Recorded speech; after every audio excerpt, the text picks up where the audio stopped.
So yun, itong ating ginawang inahin, buntis na yan, nakastahan niya nung second week of August.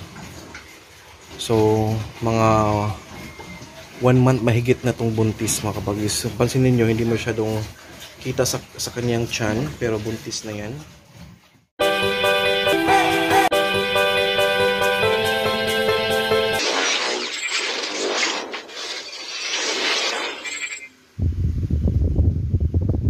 So welcome back to my channel mga kabagis. Ang ating topic ngayong hapon, ito muna na, pakain ako mga kabagis at naglagay tayo ng tubig.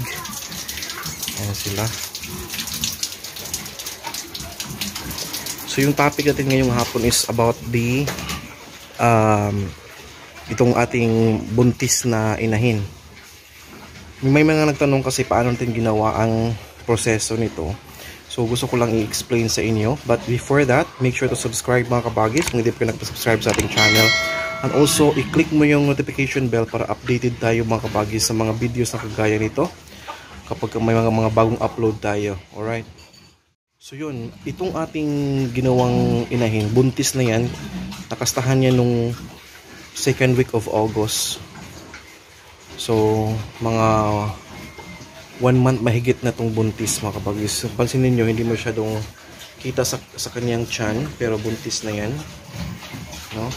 Malaki masyado yung kanyang katawan. Dinadiet ko na yan sa mga nagtatanong ano yung ating diet, i-explain ko maya maya. But itong ating ginawang inahin kasi, isa ito sa mga ginawang fatteners natin. So to make things clear, kasama siya sa mga fatteners na isipan ko lang magawa ng inahin kasi ito yung pinakamaganda sa lahat when it comes to yung tayo. Yung tayo mga kabagis, yung kanyang katawan, yung hugis ng kanyang mga dede, no? Lahat. Tingnan mo yung katawan, no? Ang laki. Yan. Puro laman yan mga kabagis, walang taba, no? Kasi sabi kong walang taba kasi 5 months pa lang yan. Dinadiet ko na siya. And then, yung diet niya mga kabagis is umaga at hapon lang yung kanyang kain. Ngayon ko lang yan siya pinakain ng pananghalian na maliit lang talaga, yung isang ganyan na feeds lang. Para at least may laman yung tiyan niya kasi buntis na siya. Now, ang technique kasi para ang baboy na gagawin nating inahin is maglandi agad. Is yung pagka 5 months niya, i-change mo kaagad yung kanyang feeds into gestating, para mas mabilis yung kanyang paglandi. And also, inject natin mga kabagis ng Bixan XP. Yung Bixan XP yung tawag doon. Yung parang vitamins siya na tinuturok para maaga silang maglandi. Yun yung ginagamit ko. Na-injectan doon ng Bixan XP plus Norovet pa, no? After ng Bixan, pag 6 months niya, nag-Norovet naman. So talagang maaga siya naglandi. Mga 7 months na siya nung August na ano siya, na pakastahan. Kasi yung time na yun, mga pangatlo na yata yung kanyang pag-hit, no? Before natin siya pinakastahan. Kasi yung pangalawa na nag-hit siya, pinakastahan ko ng pina-AI ko, hindi nabuntis. So yung pangatlo, yung pag-hit, yung na-AI na naman, tapos yun nabuntis na, ito na nga siya, no? So yung mga nagtatanong, normally kung fatteners yung ating inalagaan, of course, nagdumaan yan sa grower, minsan napakain na din ng finisher. Ang gagawin natin lang mga kabagay, switch lang kaagad tayo into gestating pagka 5 months. Yun yung advice sa akin eh. Gestating pagka 5 months, and then mabilis lang yan mag-hit or maglandi kung nagawa mo yung proper na process ng pagpakain, which is ano mo siya, make sure mo na napakain mo na at napagestating mo na yung feeds niya at nabigyan ng Bixan XP pagka 5 months, and then next month yan pwede Norovet na vitamins. Yun lang, tapos yun na, maganda na yun kanya. Maganda kasi kapag magawa mo yung tamang pag-alaga sa mga inahin mo is itong na-observe ko is magana siyang kumain. Ngayon hindi ko na yan nabigyan. Last na yung nabigyan natin yung pagka 6 months niya. Ngayon wala nang binibigay, feeds na lang na gestating, which is magana siyang kumakain. Yan, kahit konti lang. Pero ganyan yung kanyang katawan.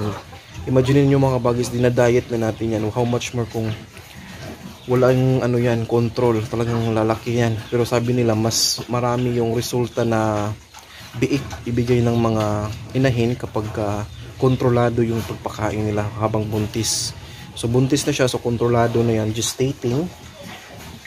Bakit gestating? Kasi yun yung design ng feeds, kasi more on ano yun, calcium para sa mga biik sa loob, no? May mga ang gestating kasi bakit kinakailangan ipakain na yan siya sa 5 months para ma-ready na yung kanyang sinapupunan, yun yung sabi. And once mapakain mo ng gestating habang buntis, mas marami yung potential na magkaroon ka ng maraming biik, healthy na mga biik, kasi nga design yung gestating sa mga biik sa loob. Kaya kailangan gestating yung ipapakain. Now, pagkalabas ng biik, that's the time na mag-lactating na naman tayo. So, yun. So, simple lang talaga yung aking ano mga kabagis, yung aking suggestion is kapag tapos mo na silang mapakain ng finisher, kung nag-finisher man kayo, switch lang kaagad sa gestating, yun lang. 5 months, no? Kung gusto ninyong gawing inahin. Yun lang yung ating ginagawa. Now, from that moment na nag 5 months sila, umaga't hapon na lang yung kanilang kain para ma-diet mo sila. Kasi for sure, from that stage na fattening sila na stage, no? Talagang walang limit yung pakain natin. Now, kung gawin natin silang inahin, i-control natin at least 1 kilo sa morning, 1 kilo sa hapon. Yun yung ginagawa ko, kaya yun, naging successful naman, nabuntis naman siya ng mabilis. At ito na yung kanyang katawan.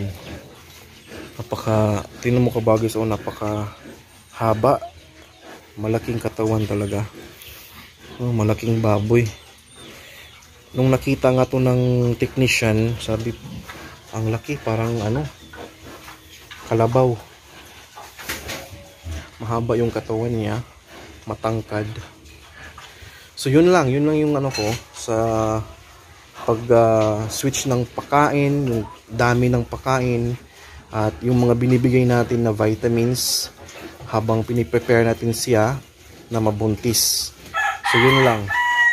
So yung wala pang, hindi pa to siya na AI, 'di ba? Hapon at umaga't hapon lang 1 kilo.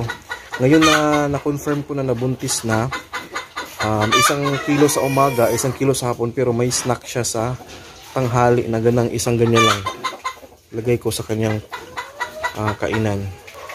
So para hindi masyadong ma-overfeed natin. Okay? So yun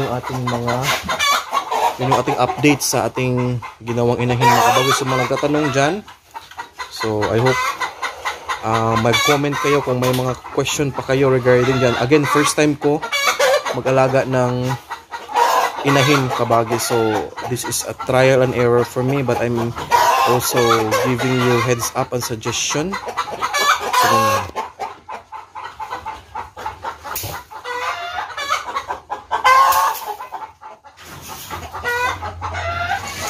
ganyan kaingay yung ating RIR pag mangitlog na sila.